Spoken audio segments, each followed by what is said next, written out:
Welcome to Lunch with Legacy Leaders, a weekly talk show with local and national thought leaders on issues impacting the Black community. Now introducing our host, Ms. Anne Marie Sorrell. Good afternoon and welcome to another episode of Lunch with Legacy Leaders. I am your host, Anne Marie Sorrell, President and CEO of the Mosaic Group. Today we have another exciting discussion, but before we get started, I'd like to thank our sponsors for making this broadcast possible. Thank you to Broward Health, AARP, the Solid Waste Authority of Palm Beach County, and the African American Black Alzheimer's Disease Initiative at the John P. Husman Institute for Human Genomics, University of Miami, Miller School of Medicine. If you or someone you know is experiencing loss of memory or memory problems, please contact their research team for more information at 877-686-6444. Now, today joining us, we have Dr. Jaffus Hardrick, this is not his first time joining us, but we welcome him back, President of Florida Memorial University, and Mr. Bill McCormick, who's the board chairman of Florida Memorial University. Welcome, gentlemen. Welcome. Thank you, Anne. Thank you, Anne, for having us again. Thank you for being here. So for those who may have missed you, I'm not going to go through your whole bio because they're just going to have to go back and watch the show from when you were here before. But I will say that, Dr. Hardrick is an award-winning senior academic executive with a proven track record for promoting student success, enhancing student outcomes, optimizing faculty and staff development, and cultivating a culture of excellence. And we'll hear more about all of that excellence in a moment. Mr. William McCormick Jr. is the founder and chief executive officer at Americlaims Billing Incorporated. Mr. McCormick is a 30-year pharmaceutical and healthcare executive that's been recognized across the country for his high standards and excellent work in revenue cycle management and claim adjudication efficiency. He currently was selected as chairman of the board of trustees for Florida Memorial University. He's the immediate past president of the Fort Lauderdale branch NAACP, the recipient of numerous professional and community service awards, including the Florida Small Business of the Year Entrepreneurship Award, the NAACP Civil Rights Award, the Florida Memorial University Alumni Hall of Fame Award, and many others. Mr. McCormick earned his MBA from Colorado Technical University with a specialization in healthcare administration. So welcome, Mr. McCormick. Well, thank you for having me. You're welcome. So, wow, Dr. Hardrick, we were here together last year, and we formally introduced you to our audience. We discussed Florida Memorial's rich history, the impacts the pandemic had on the university and the students, and just some future conversations about Florida Memorial University. So share with us what has taken place since then at FMU, and there's definitely a situation I know you want to highlight with the current SAC-SCOC status and a strategic plan in place to rectify the situation.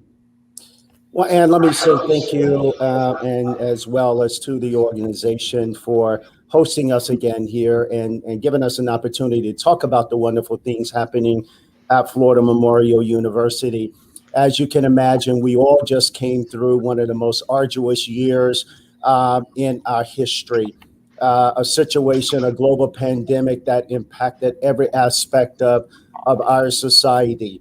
And universities were one of those institutions of many that basically had to quickly make some serious adjustments and pivot and began to function in a way that is really abnormal to higher education. But I'm fortunate, and we are fortunate. We're blessed that God brought us through it all, and we've done so in a very respectable and responsible manner. And I thank certainly the faculty, the staff, and most importantly our students for the role they played in our board in helping us to navigate through such difficult terrains and really ensure that our university is moving forward. I think since the last time we also talked, or at least the current prevailing issue that's been surfacing out in the community is really around sex. And we have posted a number of publications on our website, as well as a video, to really shed facts and share facts, if you will, around what SAC's decision is. SAC is our accreditation agency. And recently, SAC's placed our university on probation for good cause. Now, what does all that mean? Let me give you a little context. Our university is still accredited. We still award financial aid. We still award degrees. And our academic programs are still strong at Florida Memorial University. In fact, SAC's just approved us for our very first fully online master's degree program, which really took our university from what, according to SAC standard, would be a level 3 to a level 4, meaning that they are recognizing the academic excellence and where our university is going. A lot of most of SAC's decision to place the university on probation for good cause. This is not abnormal. It happens to universities around the country. And the decision that was made about our university really does stem around, again, years of low enrollment, again, just some alien infrastructure and underinvestments in some critical areas of the university. And most importantly, again, the fact that we had to make decisions to draw down some of our endowment. Now, that's not like it's illegal to do or anything of that nature.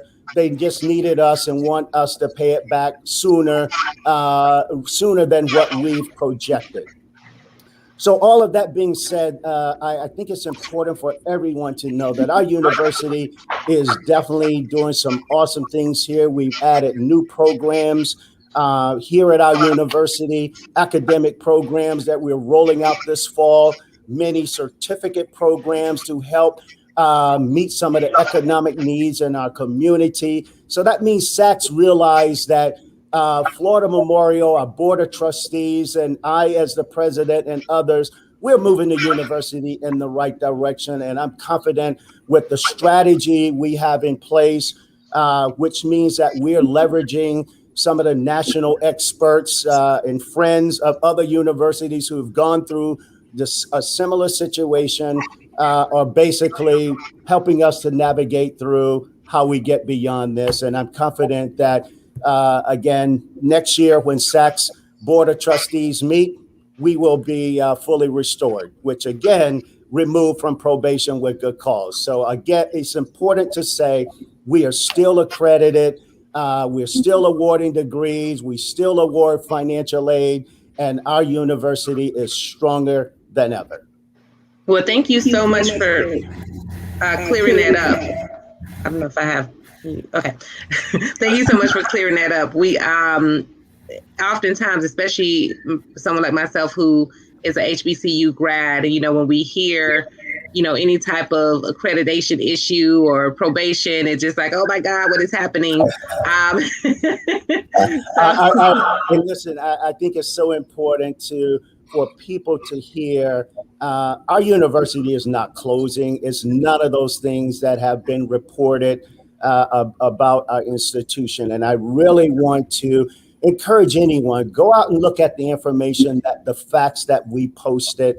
And if you have questions, something you still don't understand, please, by all means, send me an email at president@fmuniv.edu or just call the office, 305-626-3610.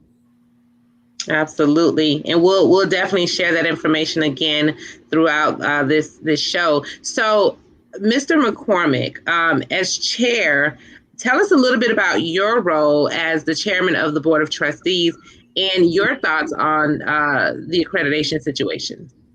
Well, Emily, thank you. First of all, for more than 100 years, HBCUs has been educating minority students, instilling leadership, service, and character, enriching us to go out and become productive citizens in society. And I'm too one of those HBCU graduates, and I got my training and foundation from Florida Memorial University. So I've come full circle as an alum who understands the infrastructure, who understands the footprint, who understands the solemn walls and the fervent prayer that created the university.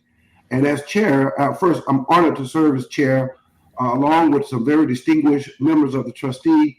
And our role is literally to help create the strategic direction for the university and give President Hardrick and his team the resources and the relationships they need to carry out those strategic initiatives. And I would be reframed if I didn't share that at this current moment, Florida Memorial University has zero external debt. The only debt that we have at the university at this point is the money we owe ourselves, the money that we borrowed, the money that we have now need to prove to our accrediting body that we're going to have an aggressive and a persuasive plan to repay that in a reasonable and acceptable manner. That is the only issue we're dealing with. Our academic programs are solid. Our faculty are put them up against any other university. Our students, they're going to be a momentum change in South Florida like you've never seen before. And so we're confident that we have a very solid plan.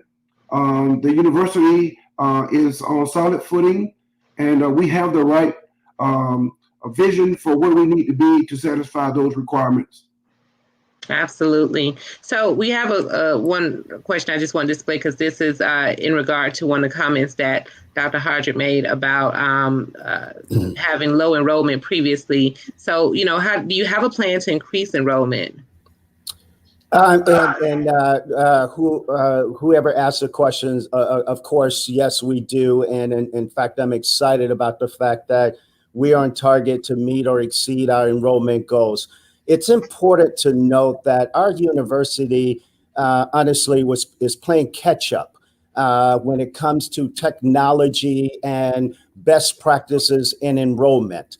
We were doing things and enrolling students one piece of paper at a time.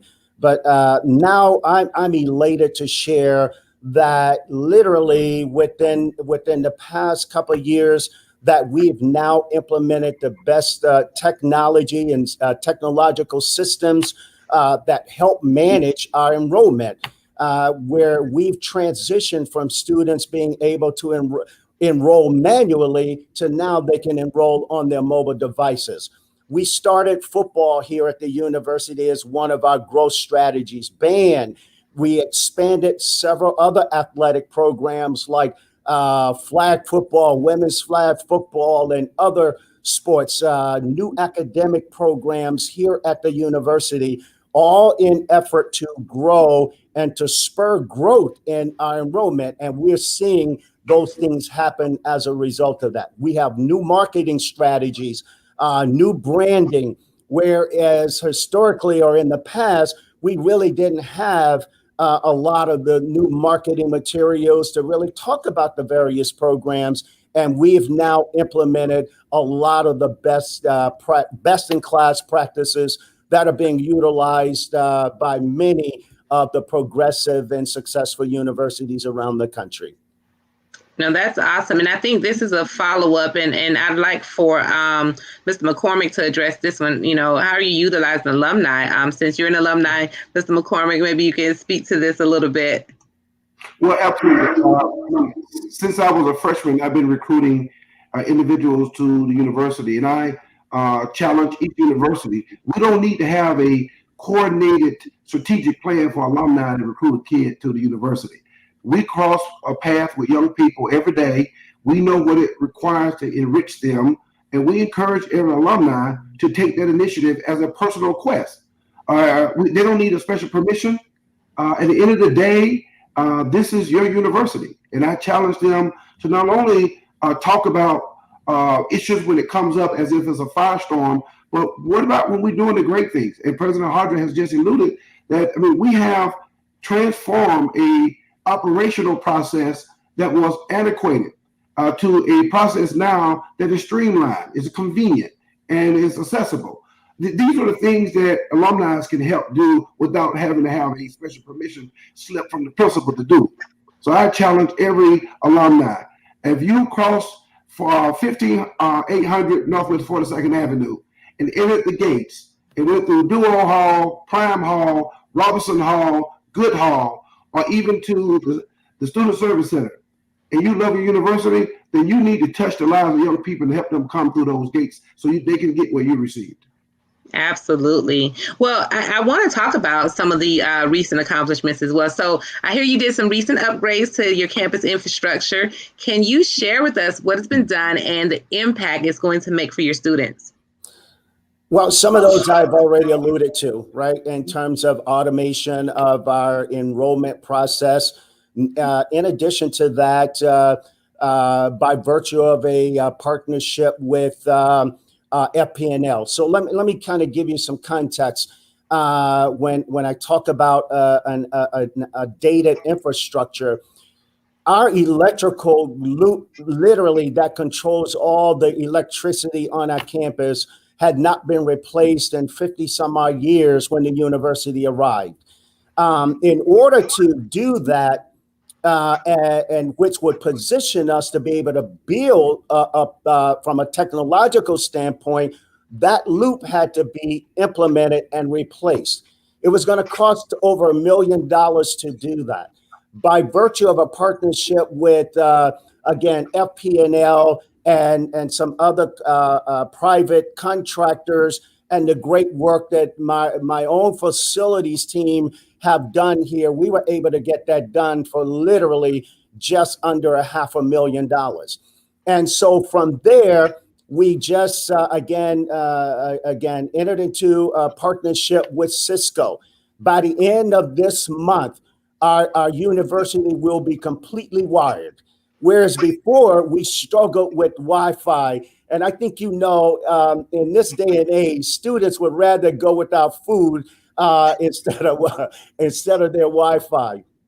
But I'm excited about the fact that we are now able to do these type things. And we just implemented a new system called Genzabar, where we can now automate all of our processes here at the university that were done from a manual standpoint. Now, let me also put in context that, yes, we had a couple systems here and there, but the reality is that they were so outdated that even the companies weren't really servicing those anymore. So our university has literally transformed itself within the last couple of years. We have several of our facilities that have now been updated. When people are all over the country traveling, our facilities team have renovated many of the facilities here at the university. The aesthetics of this institution are absolutely gorgeous. And I would invite anybody, come take a look at this beautiful campus.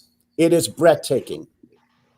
And if I may, Anne Maria, if I may just add a piece of that, Florida Memorial University is the largest African-American owned business in South Florida, based on revenue, based on employment. Right. And we're going to operate in that spectrum, that we're going to be a representative of a company of our size, and we're going to operate with those types, initiatives. And people are going to know that when you come to Florida Memorial, you're going to be doing serious business because we're going to be operating with serious business. Awesome. Thank you for pointing that out. So I got to talk sports for a little bit. I'm a FAMU Rattler, and you talked about, you guys have brought back football after a 62-year hiatus. So first of all, I got to ask, is there a band? Well, I can tell you emphatically, when the president brought the proposition to the board that we was going to have football and band, I was elated. As a former athlete on campus, I know what the momentum of athletes are bringing to the campus. He also played pros, okay? So don't let him downplay this. I mean, the guy was also in the pros. Avery, I love what sports brings to an environment, particularly the HBCU environment. First, let's start with football. Coach Tim Harris, who's a stellar of a coach in this community, has put together a coaching staff and a football team we're going to be proud of. Now, am I saying they're going to win the national championship in year one? In my heart, they will. But we're going to grow that team into a very competitive championship team. In addition to that, just this past weekend, members of the band summer camp performed at the Ritz-Carlton in Naples at a function that we had to raise money for the university. And the leadership team and that's running the band, Dr. Beffrick and his team, I mean, they have done a phenomenal job and getting these young people, these musicians, in coordinations with auxiliaries, they're ready. And you're going to hear that the Marching Roar Band is going to be second to none. And we have some exciting things waiting to burst away so the community can get to be able to visualize and hear the roar. I can't wait. So do we have any teasers or just a glimpse of the schedule for the season? Yes, we have the schedule. We can provide that so you can share with your followers. Absolutely. Yeah, we'll send it to you. We'll send it to you. But our first game is actually going to be against Edward Waters University. It used to be Edward Waters College, but they now just have been elevated to Edward Waters University. And we play them on Saturday, August the 28th in Jacksonville. That will be our first game. Our first home game is going to be September the 11th. And our games will be played at Travis Powell Stadium. And that game is scheduled for 1:30. We are playing the University of Cumberland's out of Kentucky. So we want to invite everybody to come out because we're going to, as the chairman indicated, I promise you, you're going to get that HBCU experience and vibe that all of us are accustomed to. I'm a graduate of Prairie View A&M University. So we know what that experience is like. And I'm telling you, the diversity of our students and our band and our athletic programs, it's going to be an awesome experience here. And once you hear this band, I promise you, you're going to think that they've been playing for many years. But the band started in 2019 and we came out in 2020. And of course, COVID hit that basically caused us to shut everything down. But I promise you this, from Kamala Harris to everyone, they literally have been tapping into our band to engage them because they are so awesome. I promise you, you're going to get that vibe, the HBCU vibe that South Florida needs and deserves. I can't wait. This is so exciting. My only, how will you, especially now with the cases rising like crazy, how will you, as a university, because these are, pretty substantial gatherings potentially. So how will you, what safety measures are you going to put in, considering we're still in a pandemic? Well, that's a good question. We are going to continue to follow the CDC guidelines. And that's why when I alluded to earlier about our management during the pandemic, we were literally complimented by the CDC, the local health officials about how well Florida Memorial, we were a model for really managing in the pandemic. We had extremely low cases, and our students really played the part in helping us to ensure the safety of the university. We're going to continue the same. We want to encourage everyone, get vaccinated. We're a vaccination site. We're going to, in the large crowds, ensure that and encourage everybody, wear your mask. And we're going to continue all of our routine cleanings and so on and so forth that we did all of last year. It will continue this year as well. Awesome. That is good to know because I know people will definitely have some concerns. So definitely excited about the direction that Florida Memorial University is going and the growth. I'm always excited when our HBCUs are growing and expanding. So you've definitely had some partnerships. You talked about FPL earlier, but I hear that you have some other strategic partnerships that have been formed. So do you care to share any of those with us and how these are going to heighten the profile of Florida Memorial University?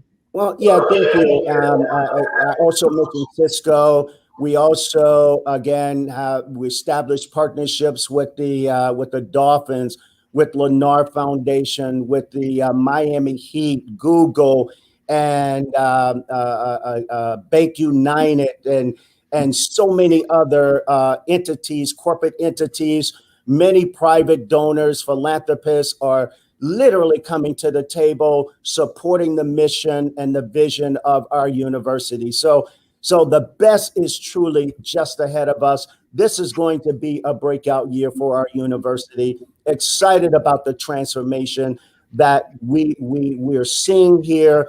And I think I go back to something the chair said earlier, and that is we are an economic driver for our community. And we have a responsibility to increase the economic opportunities and to help solve the problems and challenges confronting our community, and being the leaders that our community has always looked to this university to be. That's exactly what's going to happen. Absolutely. Ms. McCormick, anything you want to add? No, President is spot on. I mean, we're in a good position. We're going to serve our role, and staying in your lane sometimes is a good thing, and sometimes change, it brings about, questions. But at the end of the day, if it's positive change, then there's going to be positive results, and we are on that right track to do that. Absolutely. So for our community, if there's anyone out there that wants to strategically partner with you, or any alumni that wants to get involved or wants to look for employment, or any way that any of your programs that anyone wants to get involved in, what's the best way? I know, Dr. Hardrick, you gave your email address before.